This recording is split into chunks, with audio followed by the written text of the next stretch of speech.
నమస్కారం DTV news కి స్వాగతం. హెడ్లైన్ చూద్దాం.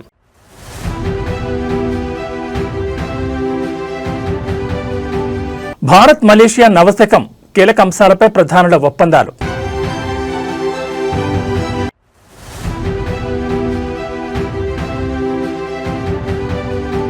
ఫోరెన్సిక్ ల్యాబ్ అగ్ని ప్రమాదంలో కీలక ఫైల్స్ దగ్ధం. ఎఫ్ఐఆర్ కాపీలో సంచలన విషయాలు.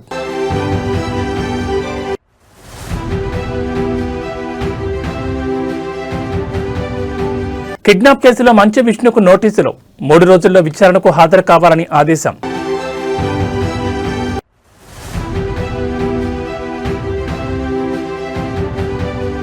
నేటి నుంచి శ్రీశైలంలో మహాశివరాత్రి బ్రహ్మోత్సవాలు. భక్తుల రద్దీని దృష్టిలో పెట్టుకుని ప్రత్యేక ఏర్పాట్లు.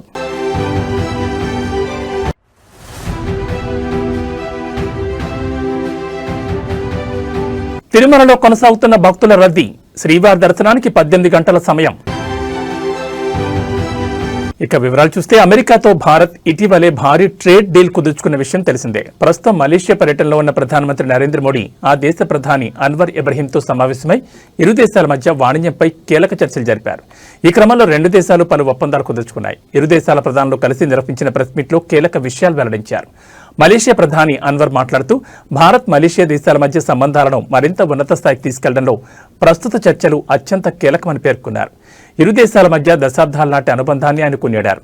భారత్ మలేషియా మధ్య 1957 నుంచే సుదీర్ఘ సంబంధాలున్నాయి. అయితే 2024లో ఈ బంధాన్ని సమగ్ర వ్యూహాత్మక భాగస్వామ్యం స్థాయికి పెంచుకున్నాం. లోతైన చారిత్రక సంబంధాలు, ప్రజల మధ్య ఉన్న పటిష్టమైన అనుబంధం, విస్తరిస్తున్న ఆర్థిక సహకారం మా బంధానికి మూలస్తంభాలని ఆయన తెలిపారు. భవిష్యత్తులో ఇరు దేశాలు అన్ని కీలక రంగాల్లో కలిసి పనిచేస్తాయని అన్వర్ ఇబ్రహీం స్పష్టం చేశారు. ఏఐ, డిజిటల్ టెక్నాలజీల్లో పరస్పర సహకారంపై ఒప్పందం కుదుర్చుకున్నట్లు వెల్లడించారు. मेरे मित्र प्रधानमंत्री जी, आपका हृदय से बहुत बहुत आभार व्यक्त करता हूँ।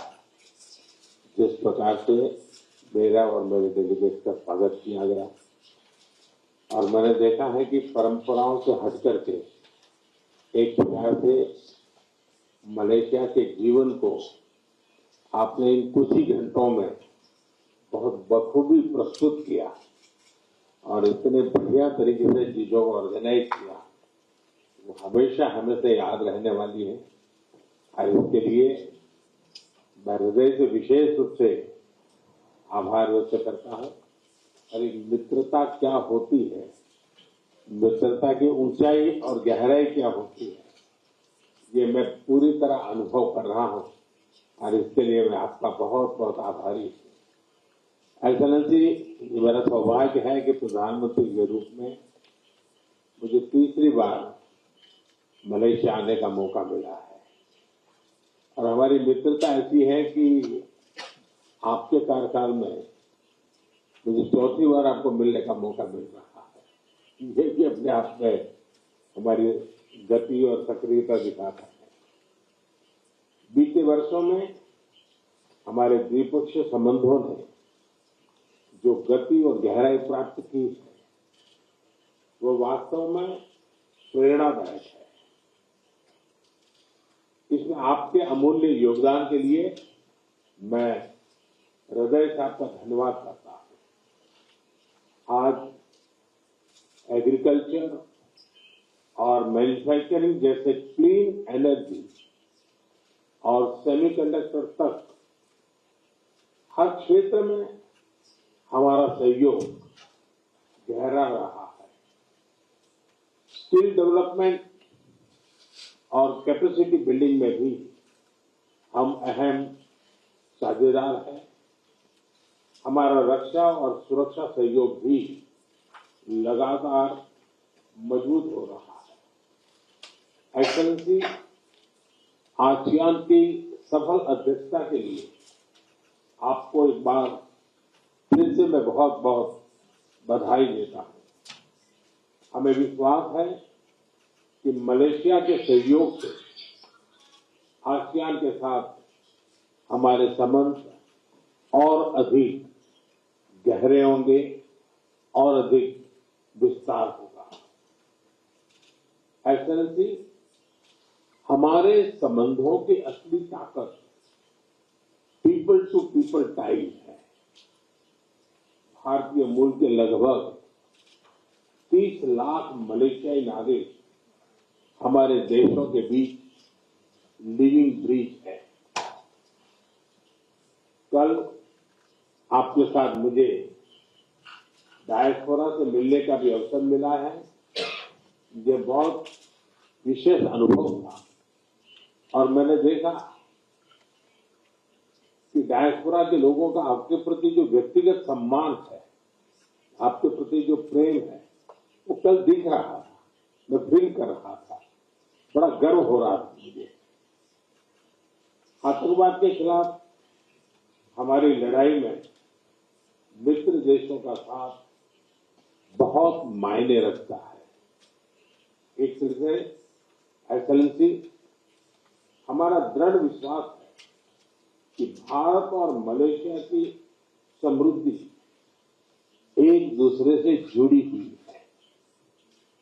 वैश्विक अस्थिरता के इस वातावरण में भारत और मलेशिया दो मैरीटाइम नेबर उसको अपने संबंधों की पूरी क्षमता का उपयोग करना जरूरी है।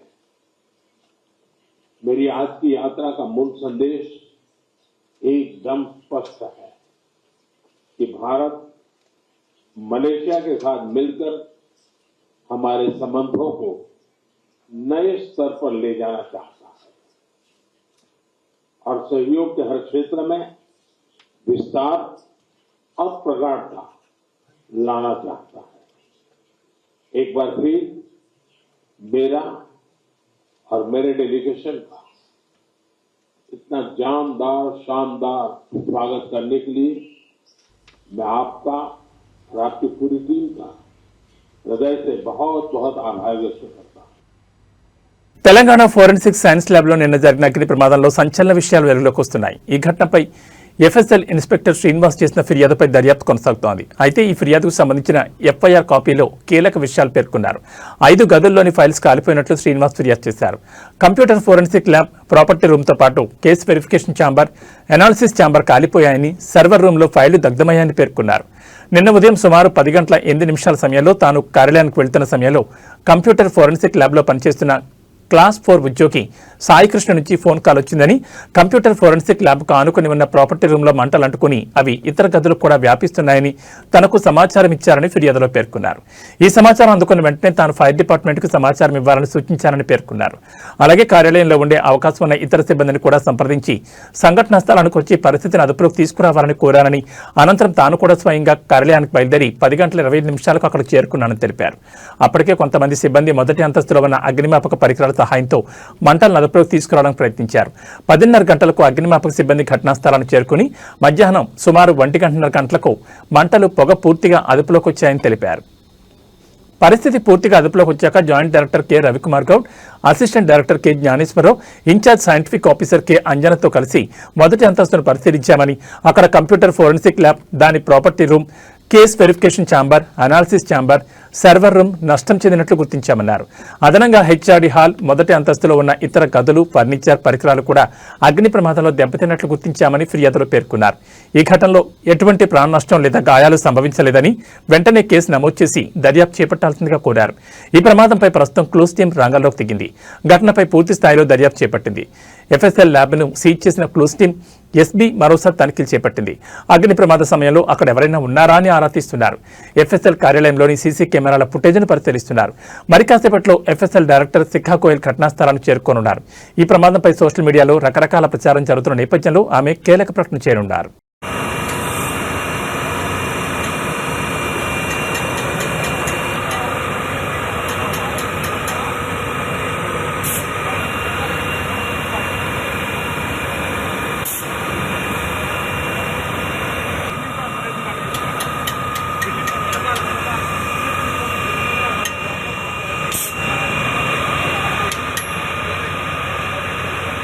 విద్యార్థి సంఘం నాయకుల కిడ్నాప్ కేసులో టాలీవుడ్ నటుడు మంచు విష్ణుకు తిరుచానూరు పోలీసులు నోటీసులు జారీ చేశారు. 3 రోజుల్లో విచారణకు హాజరు కావాలని ఆదేశించారు. కాగా మంచు విష్ణు ఇప్పటికే ఫిక్స్ చేసుకున్న షూటింగ్ షెడ్యూల్ కారణంగా 15వ తేదీ తర్వాత విచారణకు వస్తానని చెప్పారు. ఇప్పటికే పీఆర్ఓ సతీష్ సహా మరో 13 మందిని పోలీసులు అరెస్ట్ చేశారు. అయితే మోహన్ బాబుకి ఇంకా నోటీసులు అందలేదని సమాచారం. ఇదిలా ఉంటే తిరుపతిలోని మోహన్ బాబు యూనివర్సిటీలో అధిక ఫీజులు వసూలు చేస్తున్నారని నిరసన తెలిపేందుకు వెళ్లిన ఎస్ఎఫ్ఐ నాయకులను అరెస్ట్ చేశారనే ఆరోపణలు వస్తున్నాయి.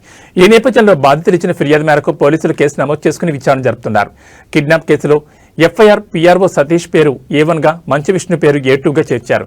అంతేకాకుండా మోహన్ బాబు పేరును A3గా చేర్చారు. బాధితుల ఫిర్యాదు మేరకు యాజమాన్యం ప్రోద్బలంతోనే కిడ్నాప్ జరిగినట్లు పోలీసులు అనుమానిస్తున్నారు. ఇప్పటికే తనపై నమోదైన ఎఫ్ఐఆర్ రద్దు చేయాలని మోహన్ బాబు ఏపీ హైకోర్టులో క్వాష్ పిటిషన్ దాఖలు చేశారు.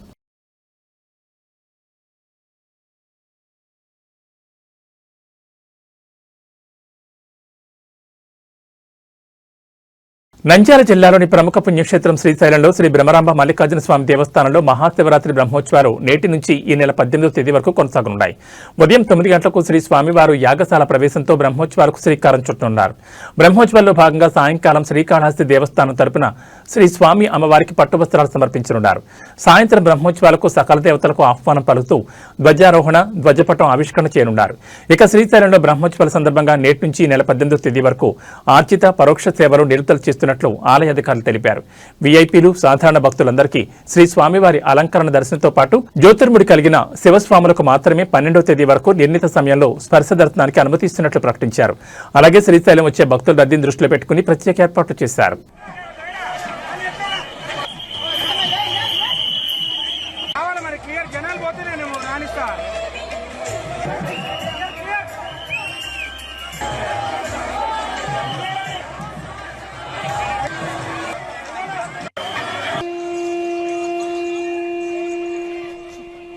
రథోత్సవాన్ని వీక్షించడంతో సర్వపాపాలు, కష్టాలు తొలగి ఆయురారోగ్య ఐశ్వర్యాలు ప్రాప్తిస్తాయని భక్తుల నమ్మకం. రథోత్సవాన్ని వీక్షించేందుకు 2 రోజులుగా వివిధ రాష్ట్రాల నుంచి వచ్చిన భక్తులు సుమారు 2 లక్షల మంది వరకు తరలివచ్చారు. మహాశివరాత్రి బ్రహ్మోత్సవాల్లో భాగంగా స్వామి అమ్మవార్లకు ఆలయ పుష్కరిణిలో తెప్పోత్సవాన్ని నయనానందకరంగా జరిపించారు.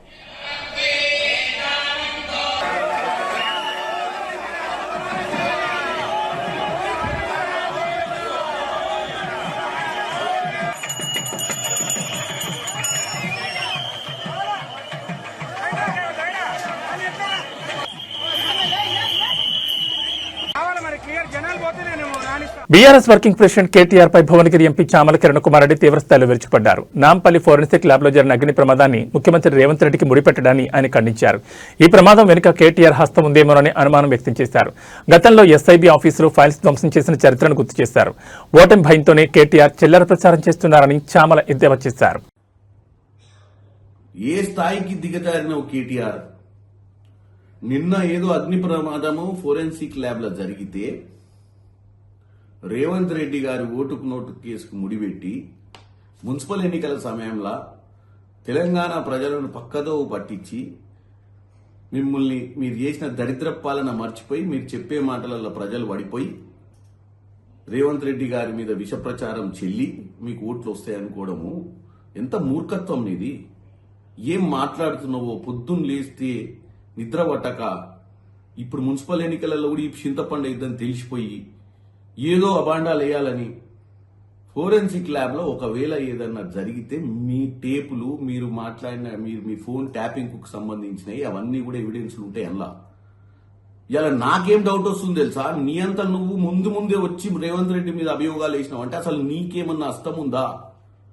ఎందుకంటే మన చరిత్ర మొన్ననే మీరు అధికారంలో పోతుర్రని తెలిసి డిసెంబర్ 4వ తారీఖు నాడు ఎప్పుడైతే కౌంటింగ్ జరిగి కౌంటింగ్ లో మనం ఓడిపోతున్నామని తెలిసిన నిమిషంలో స్పెషల్ ఇన్వెస్టిగేషన్ బ్రాంచ్ ల సీసీ కెమెరాలు బంద్ చేసి మొత్తం పలగొట్టి ఆ ఇజ్రాయెల్ నుంచి తెచ్చిన పరికరాలన్నీ పలగొట్టి పెగాసిస్ పరికరాలు మీరు ఫోన్ ట్యాపింగ్ చేసినాయి, డాక్యుమెంట్లన్నీ ఎవిడెన్స్ లేకుండా కాల్ చేసి మిగిలిన తీసుకొని మూసీ నదిలో పడేసిన చరిత్ర నీది. కలియుగ ప్రత్యక్ష దైవం తిరుమల శ్రీ వెంకటేశ్వర స్వామి వారిని నిత్యం వేలాది మంది భక్తులు దర్శించుకుంటారు. ఈ తరుణంలో తిరుమలలో భక్తుల రద్దీ కొనసాగుతోంది. ఈ క్రమంలో నేడు శ్రీవారి దర్శనానికి 15 నుంచి 18 గంటల సమయం పడుతోంది. తిరుమల శ్రీ వెంకటేశ్వర స్వామి వారి సర్వదర్శనం కోసం భక్తులు 31 కంపార్ట్మెంట్ లో వేచి ఉన్నారు. తిరుమల భక్తులు ఎటువంటి ఇబ్బందులు పడకుండా అన్ని చర్యలు తీసుకుంటున్నామని టీటీడీ అధికారులు తెలిపారు. క్యూ లైన్లోని భక్తులకు శ్రీవారి సేవకుల ద్వారా అన్నప్రసాదం, పాలు, త్రాగునీరు అందిస్తున్నారు. నిన్న శ్రీవారిని 81,777 మంది భక్తులు దర్శించుకున్నారు. 30,209 మంది భక్తులు తలనీలాలు సమర్పించుకున్నారు. శ్రీవారి హుండీ ఆదాయం 3.70 కోట్లు వచ్చిందని టీటీడీ అధికారులు తెలిపారు.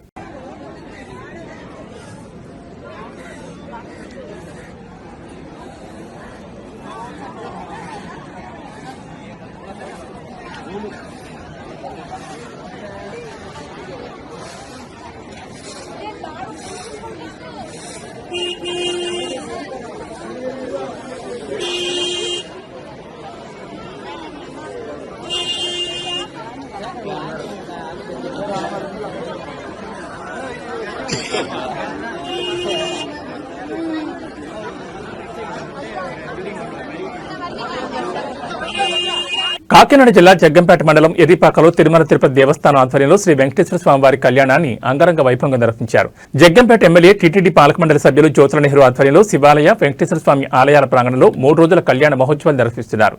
తొలి రోజు శ్రీనివాస కళ్యాణాన్ని టీటీడీ పురోహితులు జరిపించారు. స్వామివార్లకు టీడీపీ కాకినాడ జిల్లా అధ్యక్షులు జ్యోతుల నవీన్ పట్టువస్త్రాలు అందించారు. ఈ కార్యక్రమంలో తిరుమల తిరుపతి దేవస్థానం చైర్మన్ బిఆర్ నాయుడు, కాకినాడ జిల్లా collector Shanmohan Sagili, SP Bindu Madhav, TTD పాలక మండలి సభ్యులు తదితర ప్రముఖులు పాల్గొని కళ్యాణాన్ని తిలకించారు.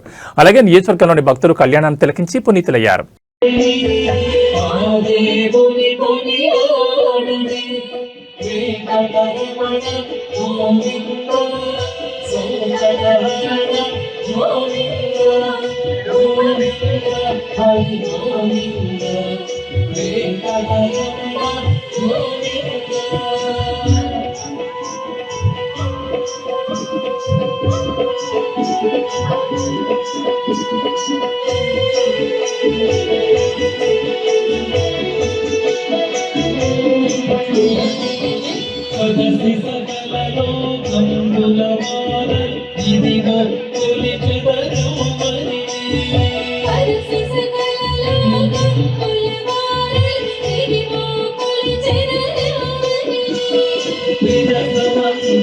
కోరిక నెరవేరాలని అందుకు ఈ ప్రాంగణానికి వచ్చినటువంటి భక్తులే కాకుండా పెద్దలే కాకుండా అందరూ సహాయ సహకారాలు కూడా అందించాలి అని చెప్పి నేను భావిస్తున్నాను. అది కూడా ఆ తిరుమల తిరుపతి వెంకటేశ్వరుడు అలాగే మరి శ్రీశైలం మల్లికార్జున స్వామి యొక్క ఆశీస్సులతోటి కోటిలింగ క్షేత్రంగా కూడా దీన్ని రూపుదిద్దుకోవడానికి వారి ఆశీస్సులు నాకు అందిస్తారని అందరూ కూడా సహకరిస్తారని మరి ఆ రకంగా నా జన్మ సార్థకం చేసుకోవాలనేటటువంటి ఒక దురాశతో ముందుకెళ్తున్నాను. దాన్ని ఖచ్చితంగా మరి ఆ స్వామివారు నెరవేరుస్తారని ఆశిస్తూ ఏదైతే ఈరోజు టీటీడీ బోర్డు వారు తన హక్కులు చేర్చుకున్నారో శివకేశవుల ప్రాంగణాన్ని దాన్ని గౌరవ టీటీడీ బోర్డు చైర్మన్ గారి చేతుల మీదుగా ఇప్పుడు నాకు ఆ పత్రాన్ని అందివలసిందిగా కూడా వినయపూర్వకంగా నేనే వేడుకుంటున్నాను. ఎందుకంటే తిరుపతి వెంకటేశ్వర స్వామి ఎంత నిబద్ధతతోటి భక్తుల్ని పరిరక్షించుకుంటారో అంతే నిబద్ధతతోటి తిరుపతి వెంకటేశ్వర స్వామిని పరిరక్షిస్తున్నటువంటి మొట్టమొదటి వ్యక్తి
దారిలో లేకుండా గురుగారు రోజుగా భావిస్తున్నాను.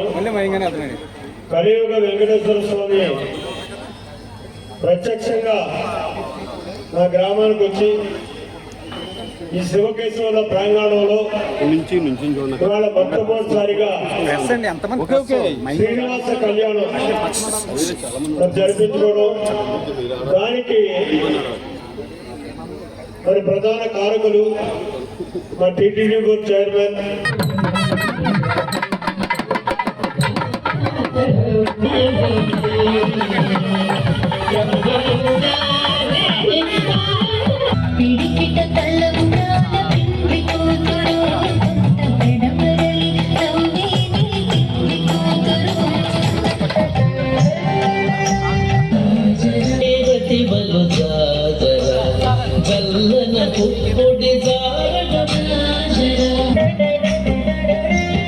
చేరువ పతిపై చింతన పట్టులు సాగన జగటపు చల్లపుల జాజర సగినల మంచపు మటల జాజర జగటపు చల్లపుల జాజర పేరు దగ్గరికి ఇప్పుడు వెయిట్ చేసి ఉంటున్నారు కాబట్టి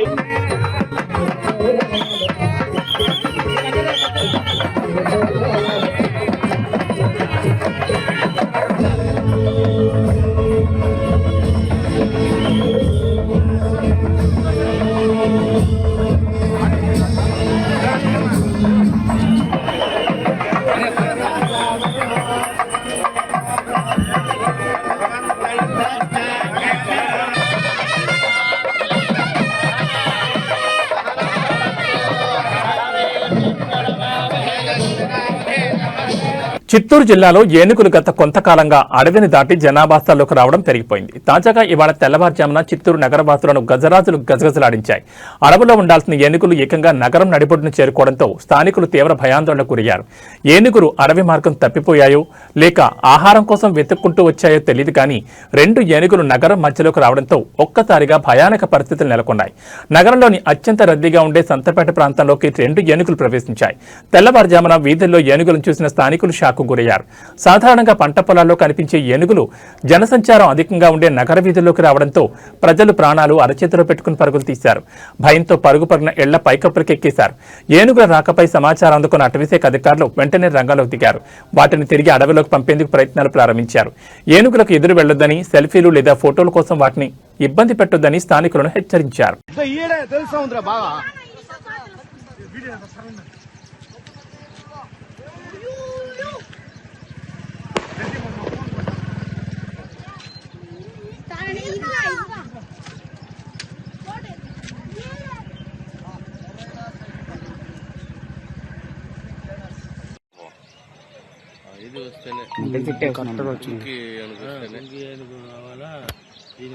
అంటే మీకు వెహికల్ ఆడ వరకు వచ్చే వెళ్ళిపోవాలి, ఫారెస్ట్ సైడ్ తీసుకెళ్ళిపోవాలి.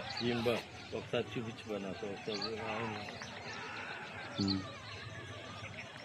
చిన్నది ఇట్లే వస్తాను సార్, అది పెద్దది.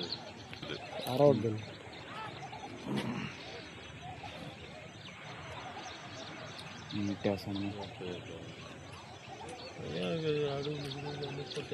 నీళ్ళలో బాగా ఈత ఆడతారు. తిరుపతి జిల్లా పుత్తూరులో తీవ్ర విషాదం చోటు చేసుకుంది. ఆర్థిక సమస్యలు, కుటుంబ కలహాలతో మనస్తాపం చెందిన ఓ తల్లి తన 2 కన్నబిడ్డలకు ఉరివేసి ఆపై తాను ఆత్మహత్య చేసుకుంది. పుత్తూరులోని కృష్ణానగర్లో శనివారం జరిగిన ఈ హృదయ విదారకర ఘటన స్థానికంగా కలకలం రేపింది. ఆత్మహత్యకు ముందు ఆ తల్లి రాసిన సూసైడ్ నోట్ ఆమె పడిన మానసిక వేదనను కళ్లకడుతోంది. పద్మ అనే మహిళ తన కుమార్తెలు తేజశ్రీ, లాస్యలను చంపి అనంతరం తాను బలవన్మరణానికి పాల్పడింది. నిన్న సాయంత్రం భర్త శివశంకర్ ఇంటికి వచ్చి చూడగా ఈ దారుణం వెలుగులోకి వచ్చింది. పద్మ, శివశంకర్ డిగ్రీ చదివే రోజు నుంచి ప్రేమించుకుని 2019లో పెద్దలు నిద్రించి వివాహం చేసుకున్నారు. అయితే పెళ్లైన తర్వాత కూడా శివశంకర్ ఏ పని చేయకుండా బాధ్యతారహిత్యంగా ఉండడంతో కుటుంబంలో ఆర్థిక కష్టాలు మొదలయ్యాయి. పిల్లల స్కూల్ ఫీజులు, ఇంటి ఖర్చులు, డ్వాక్రా సంఘంలో తీసుకున్న అప్పు చెల్లించలేక పద్మ తీవ్రంగా మదనపడినట్టు తెలుస్తోంది. ఈ విషయమై శనివారం భర్తకు ఫోన్ చేయగా డబ్బులు సర్దుబాటు కాలేదని చెప్పడంతో ఆమె తీవ్ర మనస్తాపానికి గురైంది. ఇదే క్రమంలో ఈ కఠిన నిర్ణయం తీసుకున్నట్లు పోలీసులు భావిస్తున్నారు. ఘటనా స్థలంలో లభించిన సూసైడ్ నోట్లో పద్మ తన ఆవేదన తెలియజేసింది. తల్లిదండ్రులను కాదని పెళ్లి చేసుకున్న ప్రతి అమ్మాయికి నా జీవితం ఓ గుణపాఠం. ఓ అమ్మాయి ఏ లక్షణాలైతే తన భర్తకు ఉండకూడదని అనుకుంటుందో అలాంటి లక్షణాలన్నీ నా భర్తలో ఉన్నాయి. నిన్ను ప్రేమించి పెళ్లి చేసుకున్న పాపానికి ఎన్నో కష్టాలు పడ్డాను. నా కడుపున పుట్టినందుకు ఈ పిల్లలు ఆ కష్టాన్ని అనుభవిస్తున్నారని ఆ లేఖలో పేర్కొంది. నేను చనిపోతే ఇంకో పెళ్లి చేసుకుంటావు, కనీసం ఈసారైనా లైఫ్లో సెటిల్ అయ్యాక పెళ్లి చేసుకో అని భర్తను ఉద్దేశించి రాయడం అందరినీ కలిచివేసింది. స్థానికుల సమాచారంతో ఘటనా స్థలాన్ని చేరుకున్న పోలీసులు మృతదేహాలను పోస్టుమార్టం నిమిత్తం ఆసుపత్రికి తరలించారు. పద్మ రాసిన సూసైడ్ నోట్ను స్వాధీనం చేసుకుని భర్త శివశంకర్ అదుపులోకి తీసుకుని విచారిస్తున్నారు. ఈ ఘటనపై కేసు నమోదు చేసి దర్యాప్తు చేస్తున్నట్లు పోలీసులు తెలిపారు.